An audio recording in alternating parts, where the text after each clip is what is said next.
Greetings, everyone. Welcome to Before I Do, the show that shares everything with you regarding dating and relationships. Our job, our responsibility, our honor is to help you facilitate courageous conversations on dating and relationships and everything for those of you who are interested in marriage, don't know if you want to be married, if you're single, if you just want to see what's out there and handle it the right way, then you are tuned into the right show. My name is Walter Jennings. Yes, my name is Charmaine Jennings. This is Before I Do, and tonight we have a great show. However, we always want you to engage with us, talk with us, tell us your business, allow us to engage with you and share your experiences as we share ours. And so tonight our topic is IQ versus EQ, the the new new sexy. Now, I figured you would be really excited about this because Charmaine is very big on IQ and EQ. She is a 20-year educator, and so she is all about things related to IQ and EQ and personality tests and cooperative learning and things of that nature. And so it's been really fascinating figuring out how these components factor into relationships and dating. Absolutely. And I just got to put it out there. We haven't put our questions out there, but the topic of this show is IQ versus EQ, the new sexy. And so can I ask the people, when you say it's like orange is the new black, what's the new sexy? All right. It's 2023. Are we looking for that IQ, that intellect, the smarts? Is that sexy to you? Right. Or you want someone that, what's the Ralph Travis song back in the day? Oh, man with sensitivity. There it is. Or do you want a man with sensitivity, right? Do you want that woman, that man, that partner that just they're in tune with their feelings and they know how to express themselves. They know how to be present when you are going through, your own little situation. Like, yeah, is that what we want in 2023? Well, that's a great question. And I actually apologize to you because we did tease one of our questions for tonight on social media because we thought that it would hopefully drum up some interest. And so we do actually, we're going to cover that question a little later when it comes to IQ and EQ and your preference. And do we have expectations for IQ and EQ based on gender? So that's one of our Speak Now questions that we'll get into. But we want to start again by establishing some common ground as it relates to IQ and EQ, because we can get into a place where we throw words around, but not really are clear on what the definition is. So when we talk about IQ it stands for intelligence quotient, and it is the measure of a person's reasoning ability. Now, notice that this is not just about knowledge. IQ is supposed to gauge how well someone can use information and logic to answer questions or to make predictions. So IQ not only includes what a person knows, but how well they understand and use what they know. So it's important to know that knowledge does not necessarily equal intelligence. I will say that again. Wow. Knowledge does not necessarily equal intelligence. Knowledge is information. It's what you know. Intelligence is your ability to be able to use that information and put it into action. So when we think about IQ tests, right? So IQ tests are actually designed to assess a person's intelligence by measuring their short-term and long-term memory. It measures how well individuals can solve problems, how well they can recall information that they've heard, and how quickly that they can complete certain activities. Now, there are two main components when an individual takes an IQ test. Now, listen closely because you may have heard these before: verbal and nonverbal communication. Now, if you all can't see how this is already beginning to tie into relationships. No, it's some people out there and they're like, you know what, you're judging my life right now. Hey, listen. Because, every relationship, what's the first problem that we say we have? Communication. Exactly. So this again all ties back to when we talk about IQ, it's measured by verbal and nonverbal communication. So these tests are usually administered to children, and parents use them to plot their academic course. Now, this is something that parents have actually deviated from over the years. I remember I was given an IQ test. I don't remember taking the test, but I remember back in the 70s and in the early 80s, where it was still a thing for children to take IQ tests. But then moving into the mid 80s and the 90s, a lot of parents began to move away from that, because what they found is that they were oftentimes setting their children up for either they weren't setting their children up for success by assuming what they could grasp based on their IQ test, based on their score. So for certain children, obviously, the sky's the limit if they got a high IQ test. But then for other children, the ceiling was lowered simply because of a score that they made on an IQ test. So again, over the years, parents have moved away from administering IQ tests for their children and using that as a way to plot their academic course. I mean, it can be a great tool when we use it well, when parents are trained and knowing how to use it. But you're absolutely right, especially in the education world. You know, it can be a weapon of mass and total self-esteem destruction when it's not used well, because you're right, your child is, or your loved one is they're either gonna live up to the expectation of that test or they're not. And if they don't, who lied? Did the test lie? Is the child, have they not lived up to their potential? It can really cultivate some false expectations, and and people tend to predict what they expect from the individual in the future, and it just doesn't always. I mean, they're children, and so at the time that they take those tests, and the world is moving, it's shifting, it's growing, it's evolving. And so it's an assessment that really grasps those things.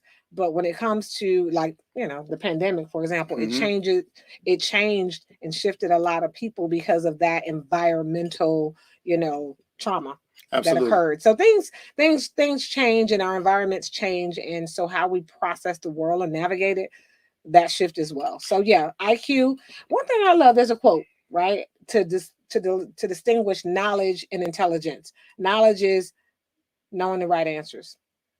Intelligence is knowing how to ask the right questions. And I love that quote because it does really separate knowledge and intelligence. And we use that a lot in the education world. And similar to dating and relationships, IQ only measures a person's potential.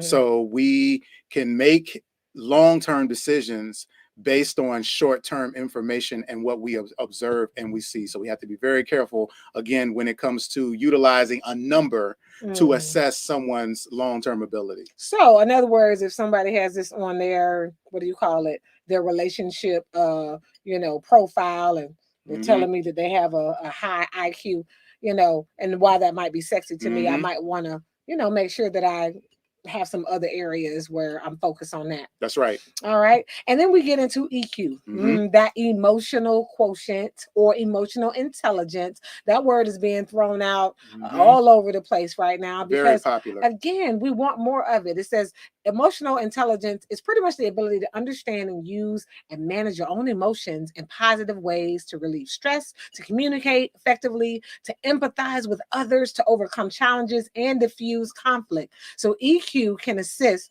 with helping a person to connect with their feelings, turn intention into action, and making informed decisions about what matters most to you. So, what is your emotional intelligence, right? And it's commonly defined in 4 different categories. So, one category is self-management. How well do you manage yourself? Are you aware of your emotions? Are you able to control them, manage them? Do you know how to soothe yourself, to de-escalate, to before you escalate? Can you regulate yourself? Can you manage your impulses and things like that? And pretty much, can you follow through on your commitments? Can you adapt to changing circumstances? So when you're in a relationship with someone, self-management is important because if they're not able to manage their self, there's a common trend where when an individual isn't able to manage themselves, a lot of times they'll try to manage other people. I don't want to have to regulate myself. I Mm-hmm. don't want to have to take initiative. I don't want to have to follow through on my commitments. But 9 out of 10 times, this is an individual, when we don't build these skills and strategies, we absolutely hold other people to a higher expectation Mm, for something I don't know how to do, don't intend to do. And you know what? I don't have to do it. mm, Because if I'm in a relationship with you and you will accept it, I absolutely will take advantage of that. mm-hmm. So that's one aspect of emotional intelligence. Then we have, can you manage yourself, but are you self-aware? Are you able to recognize your own emotions, how they affect your thoughts and your behaviors? You know your strengths, your weaknesses, and you have that sense of self-confidence. All of these things are so important because when you're in a relationship with someone, I love this statement about perception and reality. So when I have a stressful day at work, and I had one recently, okay, like today. And when Walter looks at me, he's like, "Are you okay?" And I was like, "No, I'm about Mm-hmm. to have an adult temper tantrum. I'm tired. I've been cheating sleep, and I have to catch up on my self care regimen because I've had some pretty late work nights." And so you have to be self-aware, right, of where you are. And so guess what? When I cheat sleep, I am not my best self because the smallest thing can probably move me from peace, calm to frustrated Mm-hmm. and irritated, right? So on one day, if I'm well rested, my diet is well, I can handle some of the turbulence that will come throughout the day. When I'm not,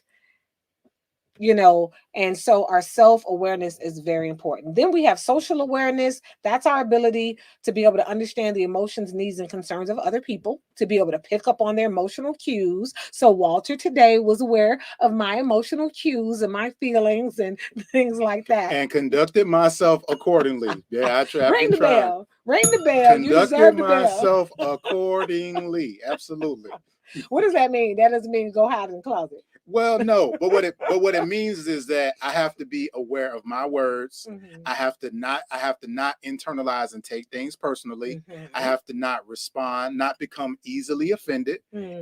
and give you space. Now Mm-hmm. you will come and look for me, and so I make so I don't, again, as you mentioned, try to avoid you. But Right. what I do is give you space, and if you do come look for me, make myself a sounding board, and make myself available for conversations and releases that you need to have. Yes. And when he said I came to look for him, it wasn't to pick a fight. No. It wasn't to irritate, escalate, or whatever. I'm having a bad day, so he's having a bad day. And our house, we have, we have some serious rules, unspoken rules, and our oldest daughter loves to crack jokes about them because whining and Mm-hmm. things like that. Mm-hmm. It's like somebody scratching an old school chalkboard. And so when either of us are cranky, we have this thing like, look, go get quiet, go somewhere, and deal with your emotions, your feelings, or whatever. And when you are healthy, when you are chemically balanced, and all of those other good things, then you come around to commune with others. But first, take the time that you need to regulate yourself. And Otherwise, that's what toxicity looks like, mhm, when you are not in a healthy space and now you are spreading that around come on, to other people. I think it's Miss Tabitha, abuse. is it Miss Tabitha Brown Yeah. that says that don't go around spoiling other people bad days because you're having a bad day.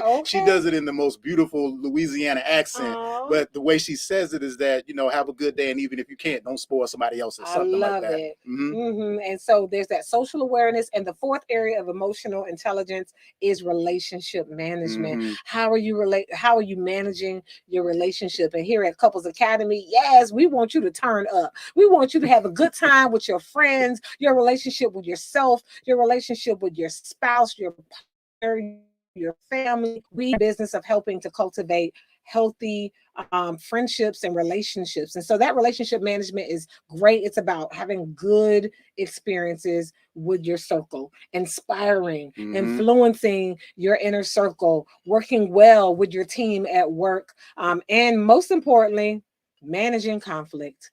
It's gonna come.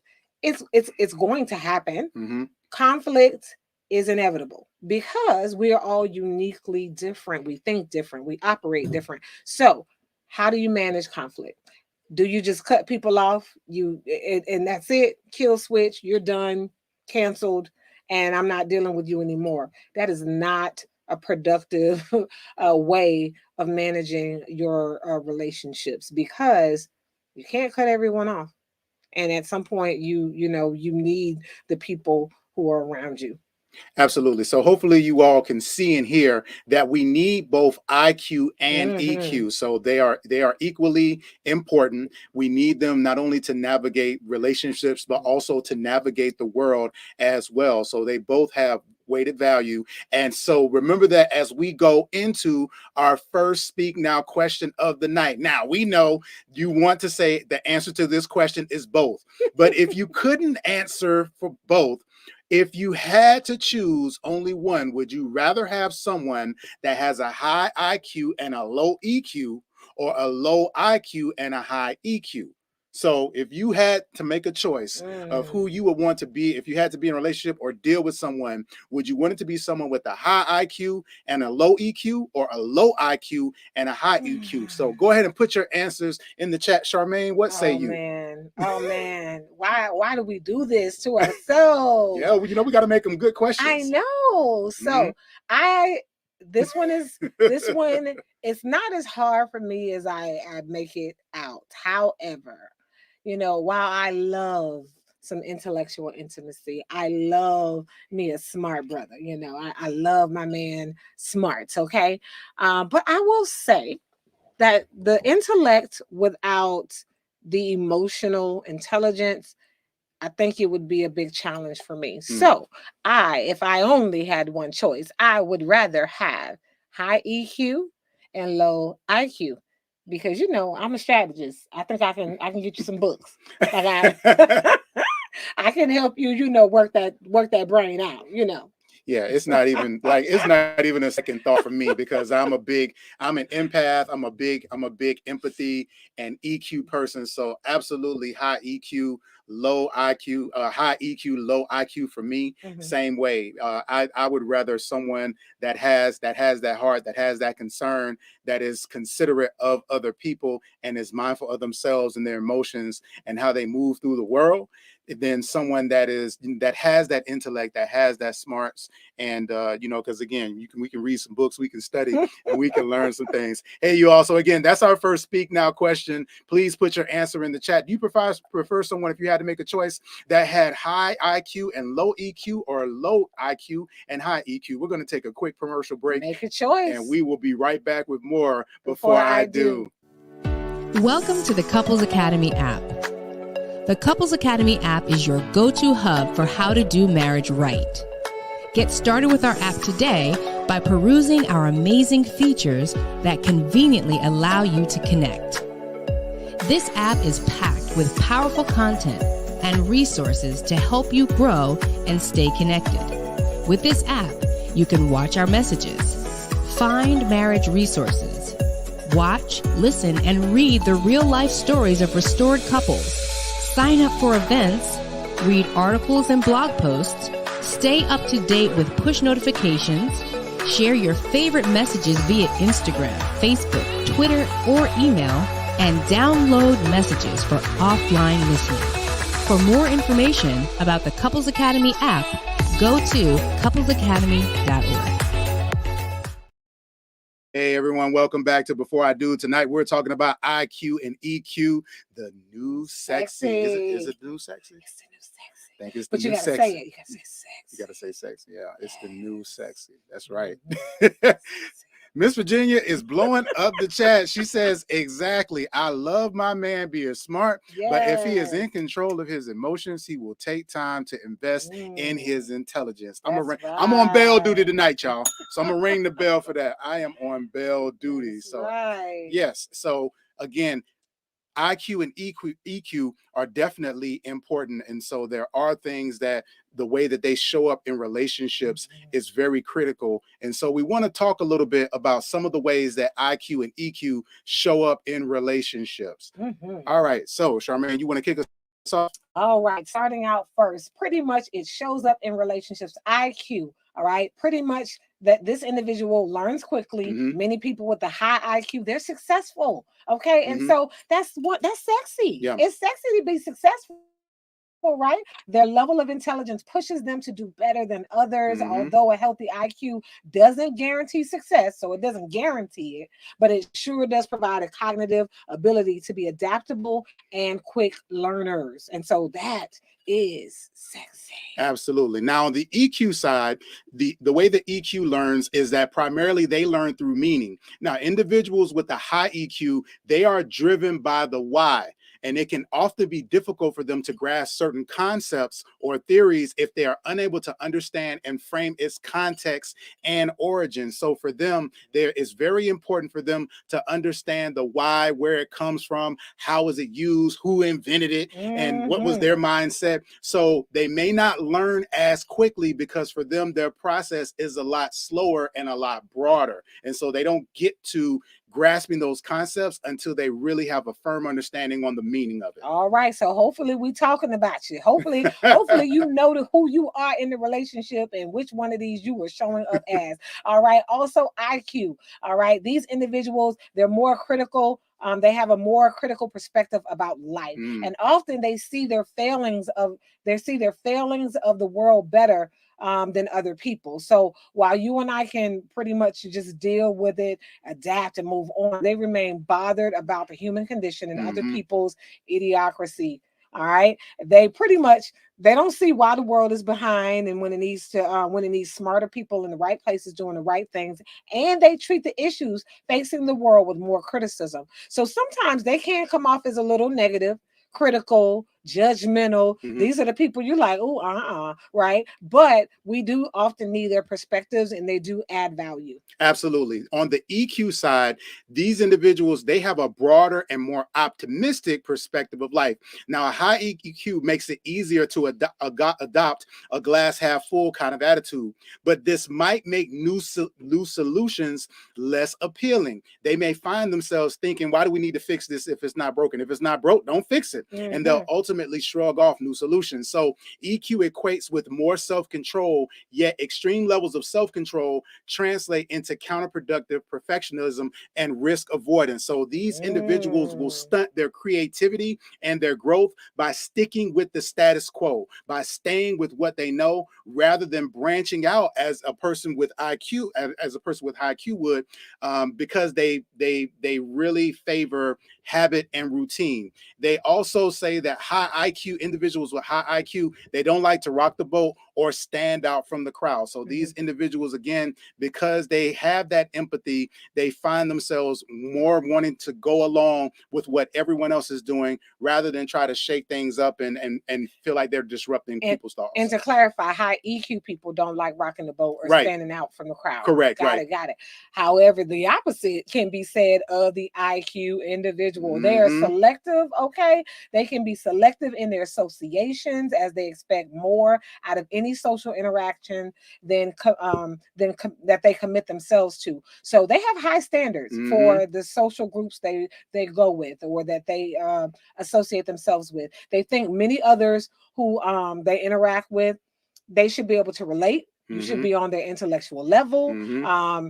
It is true that the smart want to be with other smart people. Mm. And Mm. so, still thinking highly of themselves may make them more prone to rebel and chart new paths for themselves.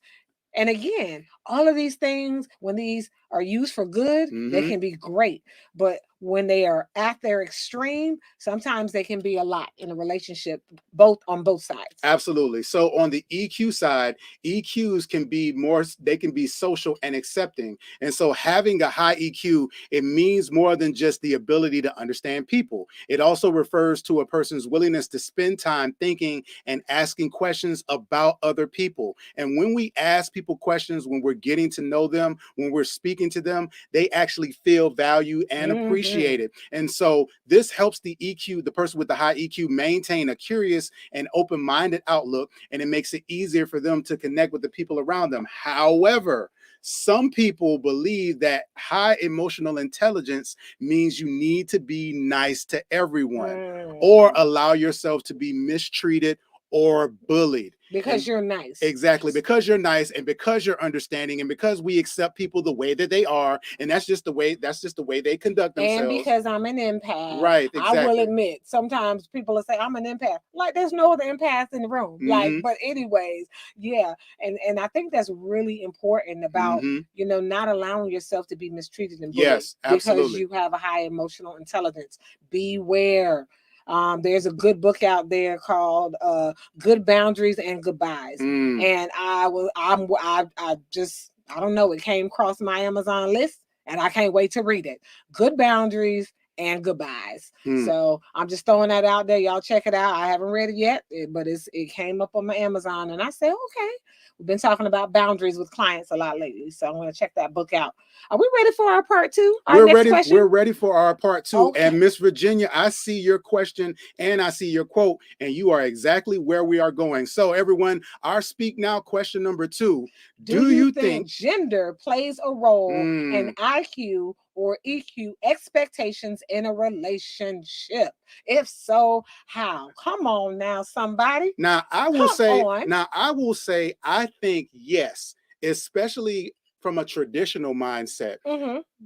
A lot of men adopt the mindset of a high EQ, a high IQ over a high EQ, because they usually associate high EQ qualities with feminine traits. Of course. With feminine traits. And so I can be cold, I can be heartless, I can be inconsiderate, but that makes me a good leader because I'm not necessarily swayed by the voices of other people. I'm not allowing my emotions to guide and to direct me. I'm allowing being rational, the information that I have, the facts, the data, the everything is, I'm moving and operating in a way where things are black and white. And that helps me to remain grounded in my decision making. And that makes me an effective leader, is the mindset of most men. And a lot of them will shun the benefits of EQ. So often you'll have men that they make good money.